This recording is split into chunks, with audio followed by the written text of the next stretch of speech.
is the September, and it is time for everything to be pumpkin spiced.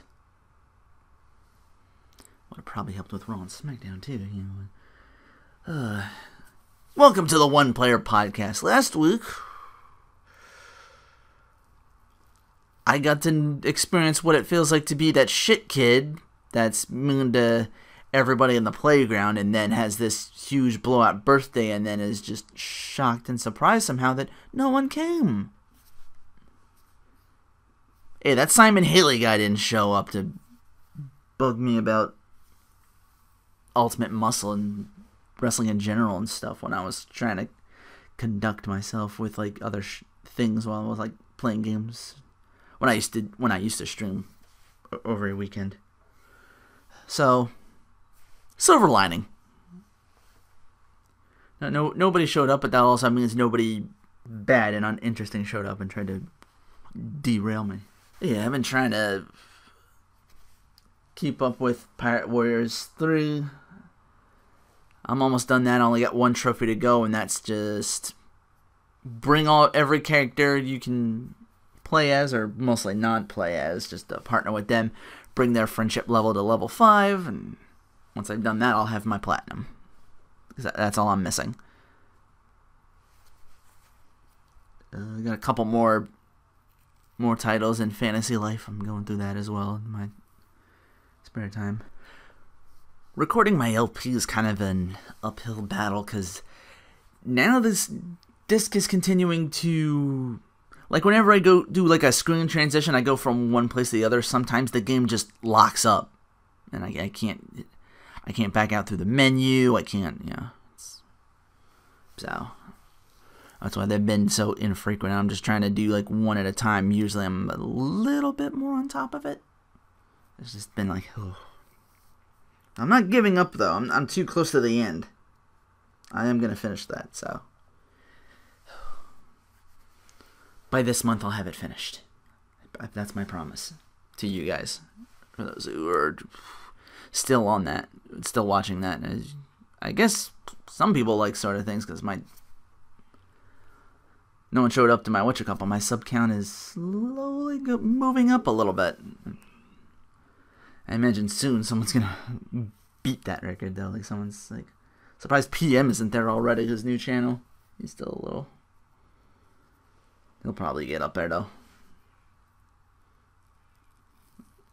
But anyway, that's mostly for like what I've been doing with gaming. Let's talk about what everybody else has been doing with gaming. We just have like a quick reveal of Street Fighter V players beware. We have dive kicks. Rashid, which uses wind, and it reminds me, and probably not the only one, it reminds me of Al Rashid from Mr. Dark Age, who used wind with his attacks. He had like 2 scimitars or sabers or something like that.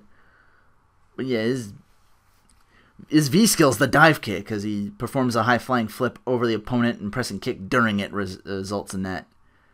If you hit down in the V skill, he closes the gap and does a quick roll, and pressing kick results in him kicking upward. His V trigger, he throws out a slow whirlwind that closes in on the opponent and causes damage to them if they touch it. And while it's out, Rashid can use that to increase his movement on any attack that pushes him forward. Kind of a cool design there. It's simplistic, but yet he's got that looks like a scouter or something like that. Like is he checking people out? Maybe is he, the legendary Super Saudi Arabian. But the reason they got that, they announced that Dubai Games 15, it's going to be textually localized in Arabic, the first time in history for a Capcom game. All thanks to Sony and their partnership with Pluto Games, their Middle Eastern distributor, so interesting. Pokemon invading the real world.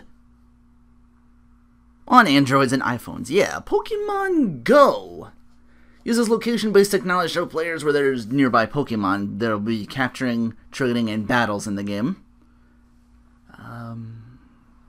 Looks like it's just the first 150, but maybe there's more. I don't know. I only seen like pics and such of like the first gen, which okay, you can start with that at 150 and then work from there, I guess, build it up from that. But so yeah, this little wrist device here reminds me of what was it? It was an add-on for Black and White 2, Dream Radar. It was a 3DS little software thing, and you could catch like the different versions of the Tornadus, Slanderous, and Thunderous origin forms or whatever they were, the bird forms or whatever. That's when it started getting weird, like multiple forms of the same Pokemon. It's hard enough to keep up with like the over 600. It's probably more like closer to 700 now because I keep forgetting X and Y without having to go through like multiple forms, like all the Deoxyses, the 20 plus unknowns. Because it's not just the letters, it's some exclamation marks and stuff like that, and punctuations, decimal points and colons. Maybe they add more later. Oh, that's all we need, more unknown forms. They start adding numbers and shit. Yeah, but I'm trying to look up other things. Because I don't want to cover just fighting games anymore, because I don't really play those that much. You know, I mostly tend to do the RPGs. And speaking of RPGs, there's what was it? It was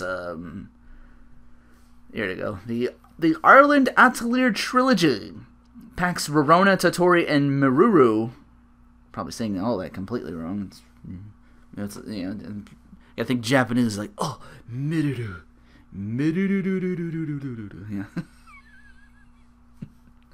Yeah, 30 games on one disc. I'm like, could be interesting.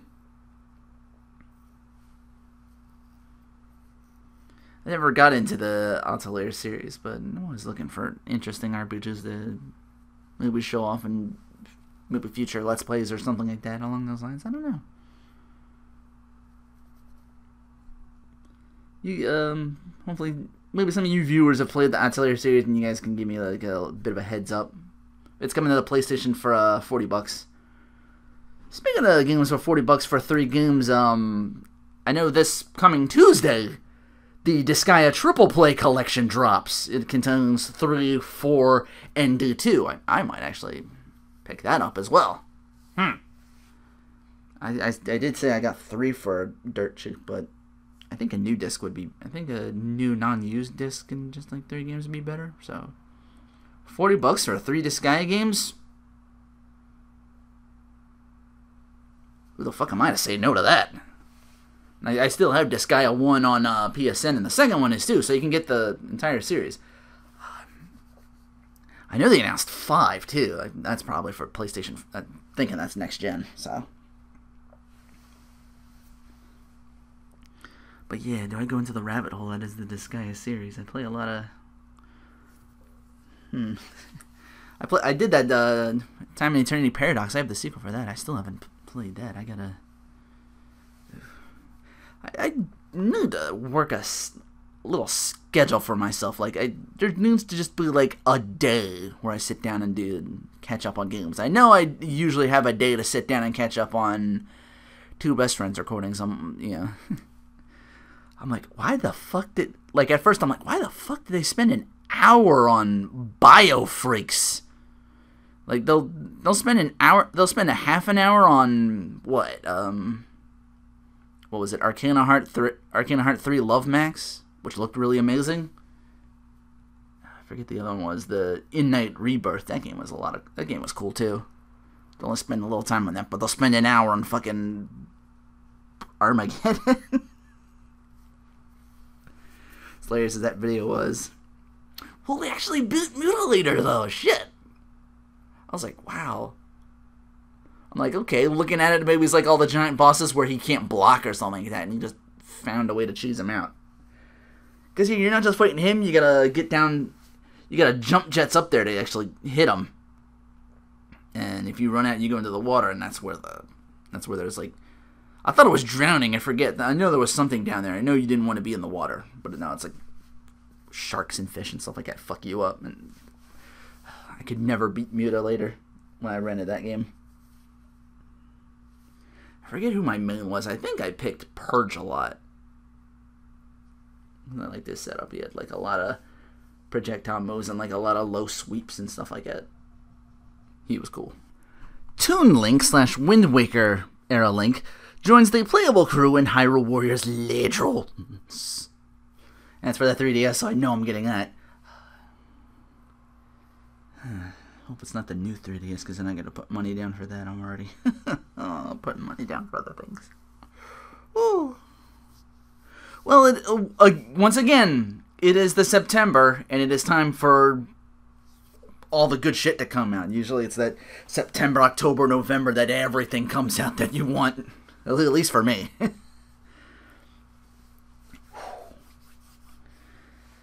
Hope I saved enough. Also, happy 15th anniversary to Final Fantasy IX. Overclocked Remix released an album called Final Fantasy IX Worlds Apart, which you can listen to for free on their website. The link is in the description below. Oh, and last but certainly not least, Segata Sanshiro, Segata Sanshiro, Project X Zone 2, he's in. Yeah, there's other characters too, but it's fucking Segata Sanshiro, man. Nothing's topping that. I could be like, yeah, this character from the Dot Hack or something or other. No, Segata Sanshiro. That's it. A couple of quick eats before I get into Raw and Smackdown. I had the IBC root beer. I've had the black cherry this time. It tastes like a really good black cherry soda. Not too sweet on the cherry side. Not too sour or bitter on like the other aspect of it. Sometimes you get like a really strong sourness to it. Like Canada Dry's black cherries like got a lot of bite to it. This one's just Dunkin' Donuts had a commercial for the there was one for the tailgater breakfast, but I don't like sausage all that much. It's like that's a window to heartburn for me every time. I don't care for that sausage at all. I liked everything else about that though.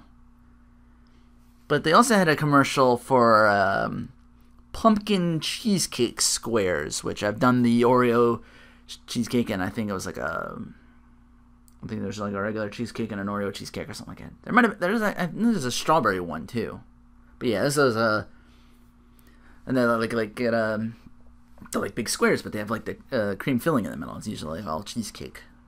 So they had the pumpkin this time, so I'm like, okay, I'll go down there for that. But what I saw next to it, right next to them, what I didn't see a commercial for was the Reese's peanut butter square. So I had to get one of each.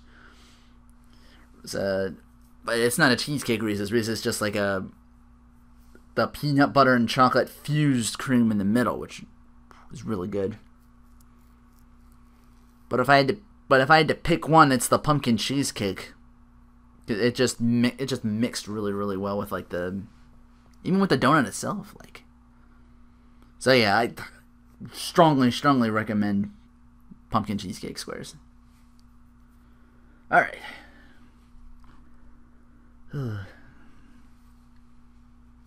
You know, it's tough to try and cover SmackDown when the Raw you sat through for 3 hours felt like it was going through the motions, you know? Which is a shame, and I kind of watched SmackDown, and then the only thing I was remotely interested about, at least for as far as that week went, as far as that show went, was Sasha and Paige. Anyway, let me get to it. Raw opens with Seth Rollins in a good mood for some reason. He says he's very special, and before me it was a pipe dream that someone would cash in their briefcase at Mania. Before me, all you really believed Brock Lesnar was invincible. Before me, every single person in the universe was clamoring for someone to knock Cena off that mountaintop. And he starts talking about Sting, how he has a statue, and he starts losing his composure a little bit. Like, okay, he's not getting it to me. He's not getting to me. Yeah, maintain your blood pressure, Sir Rollins. Sting, be careful what you wish for. At Night of Champions, you have the opportunity to cement your legacy. But on the flip side, I have the opportunity to crush it. And I've also got Cena, who politicked his way to a rematch. And admittedly, at first, I was upset. And I was frantically searching for a solution. And then it hit me. I'm Seth fucking Rollins! He didn't say... Well, he didn't say that F word, but... I'm Seth freaking Rollins. No, I'm Seth fucking Rollins. I'm Rainbow fucking Randolph, that's why! Just... First Sandlot, now Death to Smoochie. That might have been a little less intentional, but I was like, just in my own headcanon, I was thinking Rainbow Randolph.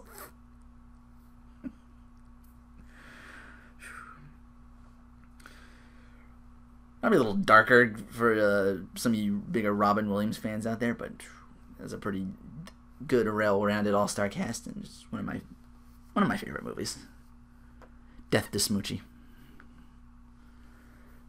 He's like, I got two valid up-and-coming Hall of Famers coming for what's mine. I'm going to own Sting, own Cena, own my legacy, and if it's the last thing I do, I'm getting my statue back. And Sting on the Tron interrupts. He says, you are the man. A man without the statue. It's here. I'm here, so come get it. And now out comes Sheamus, and you're worried about your two matches, you worried about the statue. How stupid do you sound? How stupid do you sound? It says, like, how stupid do you look? Like Ronald McDonald with a bad haircut. And Jim was like, don't insult me family tree like that. Wow, we're really going full circle with that again, aren't we? I thought he was supposed to be serious heel Sheamus, and now you got him doing weird bullshit again. He's like, would you go ahead and have your two matches? Maybe at Night of Champions we'll have a third against me. And for 12 rounds 3? I didn't even know there was a 12 rounds 2. How did we get to 3? Lockdown? Isn't that a name of a TNA pay-per-view? Ah, they won't be around much longer. Or if they are, they'll be called Global Force Wrestling, which is probably how I would do that. Like, how bad must you suck if the Invasion you're completely rooting for? At least I kind of am. I mean, but when I've seen it, it's like Jeff Jarrett's trying to be a nice guy, and then Karen like does all the talking, and she's like, this is, you used to have this company and everything, and she's buttering him up and trying to get him to take charge, take control of TNA, which.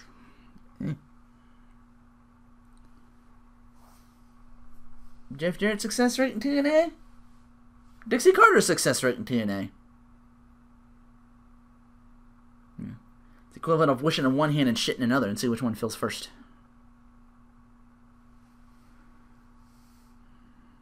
Or is it? I may have gotten that analogy wrong, but Jeff Jarrett at least has had some success.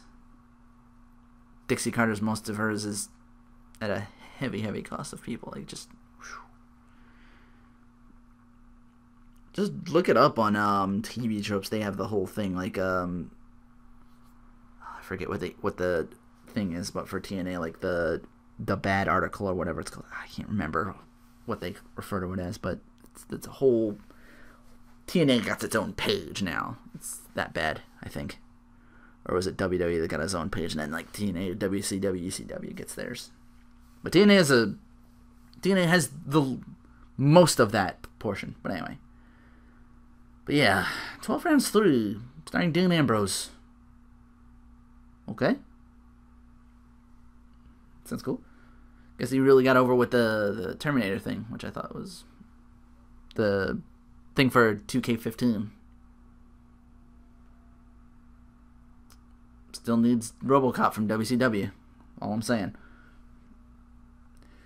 But Seth is backstage with Steph and Triple H trying to get a game plan together from them, and Triple H is like, yeah, you can handle it. You don't worry about Sheamus. He's got Orton tonight.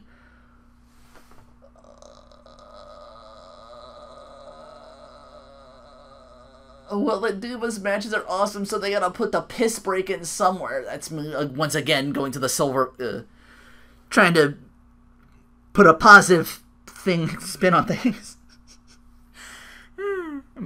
I try to be a glass half full kind of person. I try to see the positive of things, even in things where they probably shouldn't be finding them. Maybe if I believe in that, I could make some semblance of sense into where they're just, wow, they're really doing this again. What the fuck is wrong with that? Which is the reality take on it, yeah. You gotta be optimistic sometimes. Especially if you're putting up with 3 hours of going through the motions, like I said. He's like, Triple H says, since you got 2 matches at Night of Champions, you've got 2 tune-up matches tonight. The first will be champion versus champion. Should it be champion versus double champion? Yeah. Well, he's going to face Ryback first, and then his second is him teaming up with the New Day to take on the Primetime Players and John Cena.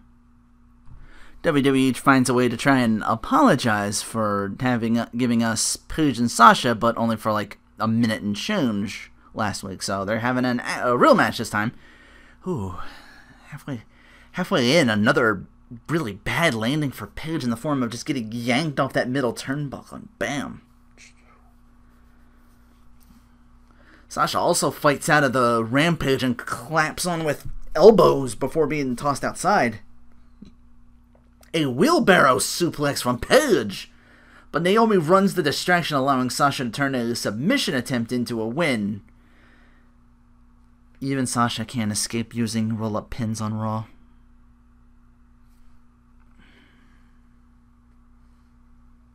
She's undefeated in singles competition. I can't hate that.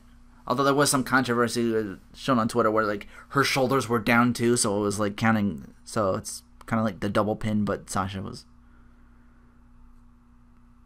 Which I don't know if that's true or not. I don't know if it ever comes to the double pin. I think because the referee saw that she was on there, it was clearly with like the actual roll up. I think that superseded it, and that's what he saw. But Paige was like, no, both shoulders down, and so there was controversy for that.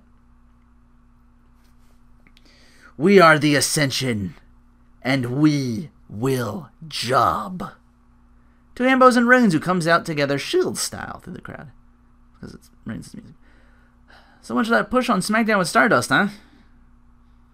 And I guess we're sticking to that Doomsday device for Ambrose and Reigns. Looks good. Can't complain about that. Doomsday device is awesome. That might help with Reigns. You can't hate a guy that does a Doomsday device. It's not possible. Unless they do it shitty. Which I don't... It's been a while since I've seen the actual Doomsday device, so I don't know if I'm going to judge a character on that. But who's their third man to face the 3 Wyatts at Night of Champions? Wyatt's on the Tron post-match. Strowman's like, it's okay to be afraid. I'm your destruction. Bray adds, you take him as a warning for you and who is ever foolish enough to join your cause. The apocalypse is upon you. Renee with Ryback about his match with Seth Rollins up next. The IC title has a history of fighting champions. The key word being fighting. Seth Rollins always escapes and gets out of harm's way, but he is the man they call the Architect. And my plan for that is meat hook clothesline, shell shock 1, 2, 3. Everyone says, feed me more. In comes Kevin Owens wishing Ryback good luck and saying, you look a little hungry there. Just hope you don't bite off more than you can chew. Well, he was eating an apple the whole time. I thought it was... Kevin Owens pop-up power bombs people in the face of people who don't respect him. Or something like that. That was the worst Carlito impression ever, I know. I went to, duh, I am Caribbean. Yes. Duh. I love double. That's what I was going for. That's what I was...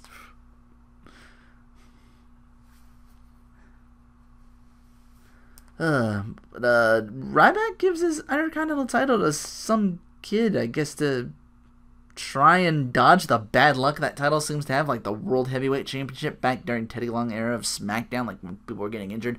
Edge actually had to, I think, relinquish it twice back then because he had to get injured.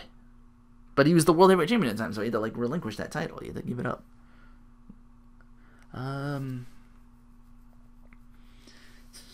Tycon was saying that Seth should steal the title and become a triple champion. That's what I'd do. It's like, this is mine now. Just kick right back in the stone, steal the title, and walk away. It's like, I don't need to prove myself to you. Because, yeah, I knew they might have had this on SmackDown. And they did, but I'll get to that. But yeah, it's been a while, I've noticed, since Seth had to face someone bigger than him. So he's getting his shit tossed around and making frequent trips to the outside to try and take advantage. Seth continuing again and again later to throw himself at Ryback to keep him down for the count-out victory. Like, he's just trying to keep him down the outside. He does go to the well once too often with like his over the middle rope. I guess his dive to the outside, for lack of knowing where exactly. Yeah, but he ends up getting spine busted at one point because of it. Seth having to Enzugiri Ryback away. Like, Ryback's just on him, and Seth's just trying to fight out of it. It looks like he's about to take control of the match, but there's Sting once again waiting for Seth with the statue. So, like, you see it on the Titantron, Sting shows up and he gets distracted. So he ends up getting rolled up, and post-matchup, Sting appears again and place a horribly misshapen Sting mask over the head of the statue.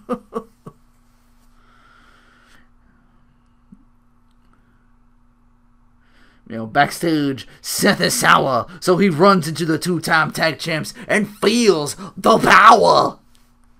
Don't let your focus go astray, and you'll have victory. And sure enough, I confirmed it. I was like, because he wins the gamer, but I was thinking like, didn't sound exactly like it. But no, I wasn't being crazy. I thought it sounded like the Final Fantasy victory theme on the trombone. It was like, and I'm like, oh wait, it is! Holy shit! So they're trying to cheer him up, and Seth's not having any of it. He's fuming now, and the New Day starts pointing behind him cautiously. Like, turn around. He's like, turn around. I was like, the hell do you want me to turn around for? And he turns to see Edge and Christian. They have a podcast post Raw. It was just three guys shooting the shit with each other, really, which is for them is okay. I'm like, okay, cool. This was, yeah. Usually Austin's like ask the tough questions and whatever. So I'm like, yeah, but yeah, that one was a lot of fun to see those guys again. Yeah, Edge goes out to Rollins. He's like, yeah, it's been a while since I last saw you. Your goons jumped me and tried to paralyze me for the rest of my life. And Seth yells at him like, I did what I had to do to get the Authority back into power. You, Mr. Ultimate Opportunist, you of all people should understand that. And Edge is like, yeah. But thing is, you didn't finish the job, so how about you try it right now? I guess like him and Christian 2-on-1, even though they're both non-wrestling capacity anymore. So I don't get why Seth would back down, but alright. He just leaves in a huff, said, I got a lot on my plate. And then the New Day ENC Trombone Kazoo battle begins. Christian Kazoo's in, like, New Day sucks. Big E responds by nearly eating the goddamn kazoo. I'm like, what was that? If he actually ate the kazoo, that would be actually... He eats the kazoo and spits out, like, it's all, like... It's origami and shit. It's like a bird. Like, he made a bird. It's like... I would back up. I'd be like, okay, now fucking with this guy. Remind me not to fuck with you. Then comes the Dudleys, who tell the New Day that next week they're defending their titles against the Primetime Players. The Primetime Players do have a rematch. They vote good next week. I'm like, okay, cool. And they have a new song that kids to the New Day clap. Get the tables. Get the tables. And it was cool for the brief moment. Like, Edge and, like, the Dudleys come in and they see Edge and Krishna and they're like, they acknowledged it. They didn't say much, but it was like, just the show of respect between the two of them, because those two, them and the Hardys worn over. Meanwhile, what was it? Matt Hardy in TNA. Well, he did have a match with the world champion, but he had to give up his brother, and now his brother Jeff is like, I guess for like 30 days his serving or something like that. Or I don't even know if it's for 30 days. So, yeah, now we're doing that. Summer Rae ruined that momentum with this weird TMZ segment. Like, they're clearly filling time, and they do this twice too. So I know they're filling time. That's how you know when you see it. Like Summer Rae in some fitness magazine and trying to apologize to Rusev, but ends up somewhat reminiscing Ziggler's form. Just like, she's like, it's cool, but she's like in crocodile tears, and I'm like, it was a moment of weakness, and I'm sorry, Rusev, or no, he did Ruru. Calls him my Ruru or some shit like it. And Rusev accepts the crocodile cock and bull story bullshit and places full blame on Ziggler and his American lies, and said he'd had his differences with Lana, but he never cheated on her like Ziggler did. Ziggler comes out saying, everyone knows you're lying, including Lana, and Lana told me to give you a message. Boom, super kick. Is that feud's continuing? Well, it is. It's Night of Champions. Ma Drybread put this best. This following match between Orton and Sheamus. However many, whatever number of matches is. The up to time. But he says, the Ouroboros on the front of the trunks of Sheamus perfectly summarizes his feud with Orton. It'll never progress nor end. Sheamus eventually gets on the mic saying he doesn't look stupid, because he does that. He does that every match now. He gets distracted and does it. I don't look stupid. Takes a long hard look at Wendy, and then back to the mic, and then Orton jumps him. Was there a fuck up there?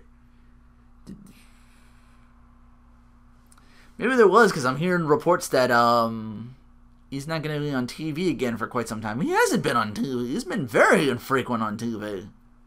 Which surprises me. I thought he was one of your big guys, but now he's like, like last year he was maybe like last year, a year ago, he's like your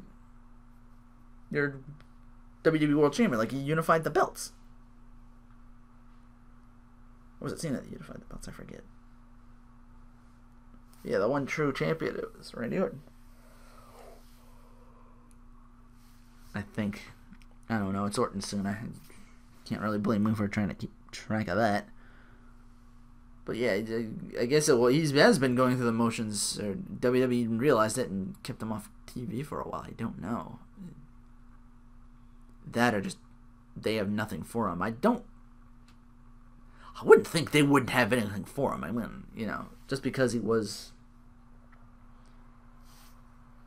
Like, I never got into, like, the heel thing. Like, people but the crowd seemed to really respond to Randy Orton. Live crowds like him. I don't get... I do not get it at all. But... Oh, there was a backstage vignette with him talking with Reigns and Ambrose. Orton wins the match. And... Then the Wyatts surround Orton after the match, and there's like it's 3-on-1, and they just beat him down. You could have, could have just saved 15-20 minutes and jumped Orton as he was coming out. We needed to have this match, and we needed to fill 2 segments with the TMZ did get here. Like, wow. You see what I mean when WWE goes through the motions like that? I'm like, ooh, this is rough. This is hard to sit through for 3 hours. Thank God I have Twitter to kind of... Because I feel like if if it's shared, it hurts less. I think, because or you have at least someone to sympathize with. It's like people like saying like, "Oh, this Raw is dog shit." I'm like, yeah, it is.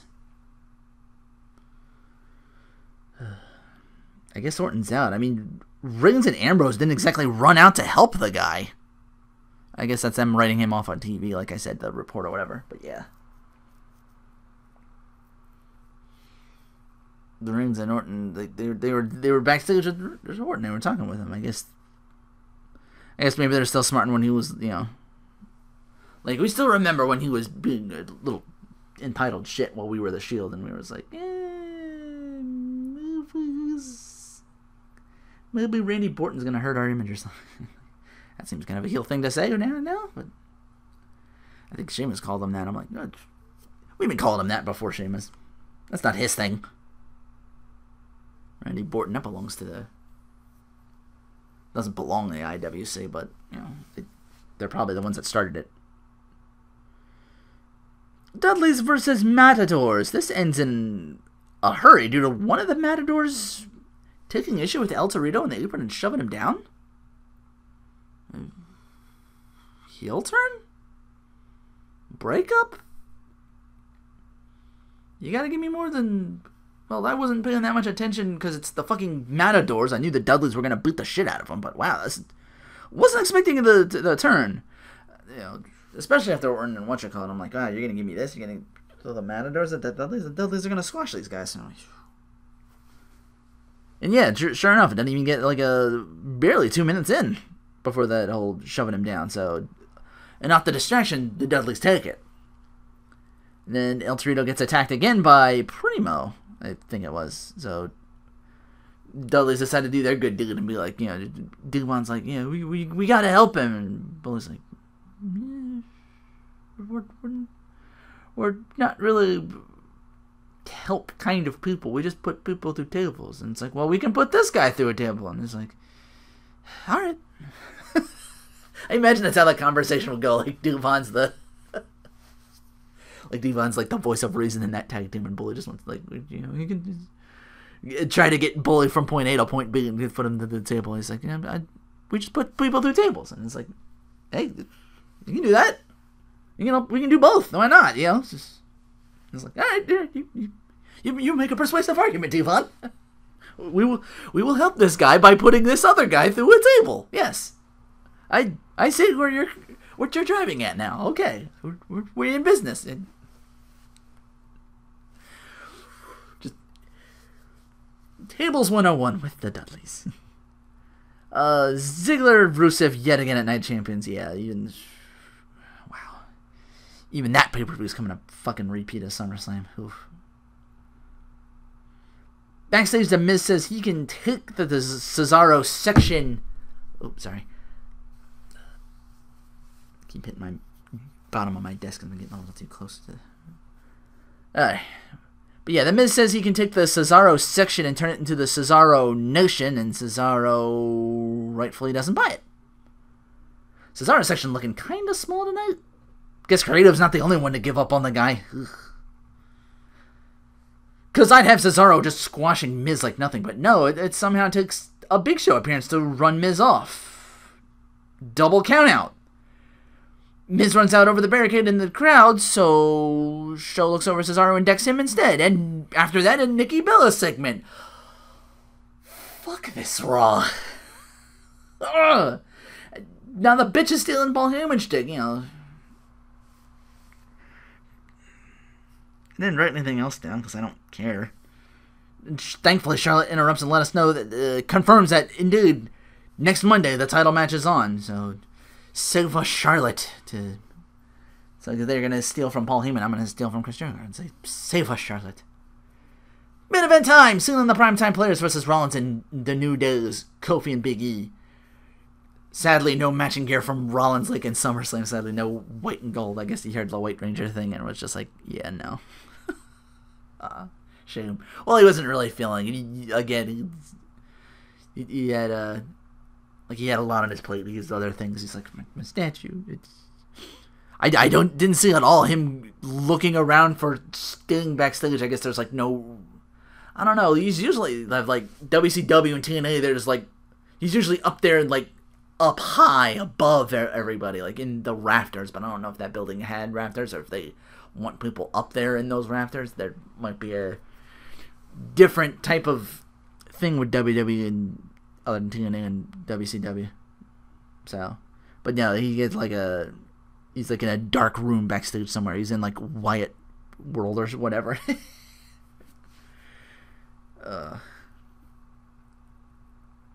What was weird about this match, Cena actually giving instead of receiving a hot tag.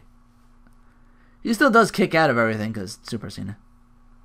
He tagged in Titus O'Neil to clean house. Poor Xavier taking that hard gut check onto the apron, and now Cena does take the tag. So I guess he's doing both. I don't think Darren Young got involved in the match, or at least if he did, he did very little.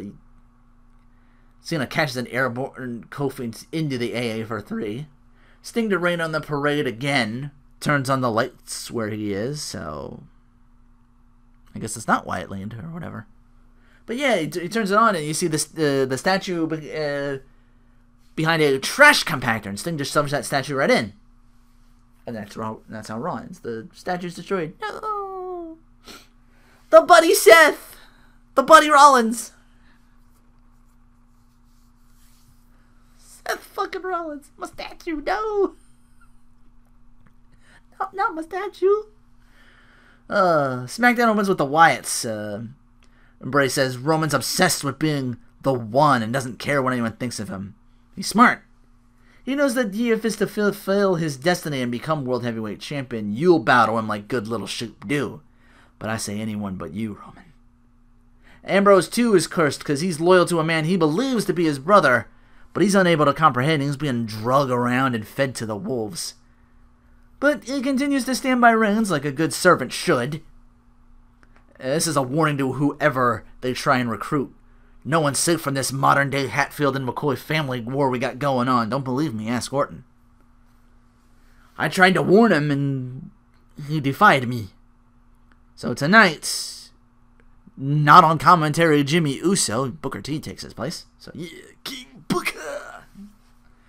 So yeah, you got a choice to make, and if you make the wrong one, there's a hefty price to pay. And you can believe that. Oh. Miz and Cesaro one-on-one again.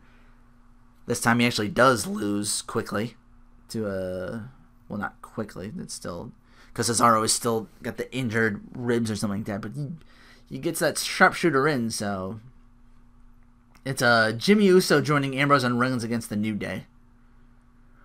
Reigns didn't want to involve more of his family in this, but understands Ambrose's decision for that. Ambrose is like, your cousin's my cousin. Uso's hyped for the battle and says, he said, to make a choice, and my choice is family.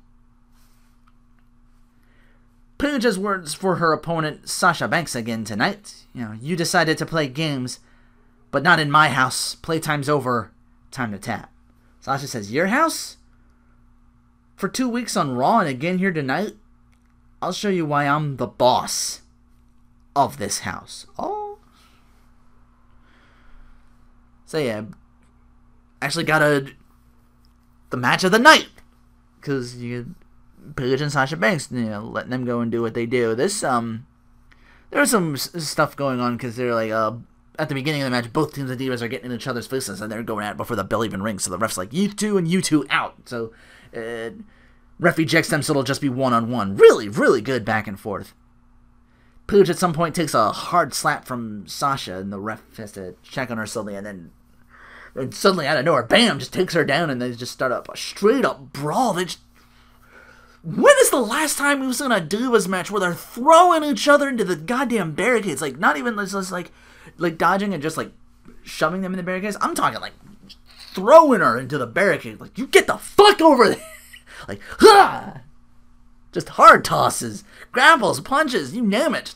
Until the teams run back in and they join in on this. I'm like, wow. More of this and less of the Bellas, please. Like, this is your fucking revolution. This is what we want. I'm like, oh my god, this is awesome. and shit got real between those two on WWE.com. Where Paige is like, pretty much cheated. And Sasha's like, they're doing that heel thing where it's like, you questionably beat Paige, and it's like, I've had her number for weeks, and is, Sasha, what do you think of the, they confirmed that on Raw, Charlotte versus Nikki Bella for the title, and Sasha's like, I'm going to be paying very close attention to this. Oh, damn it, I did it again. I was hoping that would lead to, Charlotte and, they're getting tired of Nikki Bella shit. They decide, hey, you had a match with Charlotte and you survived, so the fix is in. Here comes Sasha Banks, 1, 2, 3, new champion. That's again me being hopeful and fingers crossed. All across these two, all 10 of them. I'll get these two, and put the thumb in the middle and cross my hands too. It's like, oh, that would be tremendous. And of course, having said that, now reality sets in, and I know they're not going to do that. It's just my hope that Charlotte wins, so you gotta hope for something. But to have, wow, that would be. I made myself hype again for no, even though I know that's not going to be the case. But anyway, backstage with Byron Saxton, Seth Rollins still incense how he reminded he lost both Raw matches and his statue. Stings thinks he's playing mind games, but he's just digging his own grave even deeper. As I crush his dreams of being world champ, much like he crushed my statue. And I requested a lumberjack match against Ryback so all my doubters can firsthand witness and see that Ryback would have never beaten me on Monday were it not for this distraction. James again comes in to remind Seth of his briefcase. With Night of Champions around the corner, are you facing 2 world-class superstars? The thought does sound pretty tempting to cash in. Good luck tonight. Surprise, surprise! The faces are about to win. And, well, this was kind of creepy because it's like, teleportation! And Braun suddenly has Jimmy Uso in a bear hug, and all the Wyatts are standing by the entrance ramp, and Dean and Roman are looking in the ring like, where's Jimmy? Where'd he go? We saw their little music thing, and I'm like, oh shit, he's up there. We gotta go help him. We gotta run to that entrance ramp, and then another cut in, and the Wyatts are gone, and it's just Ambrose and Reigns looking over a fallen Uso just left laying as Bry. Well, he was part of that group for a while for some reason. Bray taunts saying they all fall down. We are the Ascension, and we will beat the Lucha Dragons. Well, I guess that Stardust affiliation is a thing after all. You didn't make mention of it on Monday. I don't know. You trying to... Is that your way of trying to reconvene, where that only happens on one show or something? Would give less repeats. I missed the brand split. But yeah, the 3 of them start beating on the Luchas post-match. Neville runs in and saves the day, so I guess that's going to be their next, It's going to be Neville and the Lucha Dragons versus the Cosmic Wasteland, Stardust and the Ascension for Night of Champions. They didn't say that yet, but I'm willing to bet that that's going to be a thing. Renee with Nikki about her championship match this coming Sunday. Charlotte interrupts, says, I'm not afraid or jealous of you in any way. Apparently she says that. And you're about to become the one that almost became the longest reigning Divas champ. And Nikki says, you're delusional for thinking you can, you must be delusional for thinking you can stop me. And Charlotte's like, you can call me whatever you want. After our match is over, it'll be champion to you. Lumberjack match main event gets out of control a little bit at first when Show yanks Ryback to the outside and decks him, and Mark Henry, the rest of the faces, back him down. And so he leaves to the back. And then the match gets a lot out of control when the heel Lumberjacks run in on Ryback and start attacking him. I think he does an outside thing or something like that. And then the faces run them off, and so the faces and heels are all brawling with each other, and then they all disperse after a bit. And Ryback about to shell-shock Rollins till Kevin Owens grabs the leg of Ryback, allowing Seth to counter and turn it into a pedigree and win the match. So yeah, I'm guessing there's going to be like Ryback won one match due to shenanigans and distraction. And now Seth returned to the favor on SmackDown, so I'm guessing Raw will be the rubber match. Again, that's how I would book it, but I don't know if they're going to do that. Because I can't trust the booking people worth it. Damn. But anyway, that's the podcast. Thank you for listening.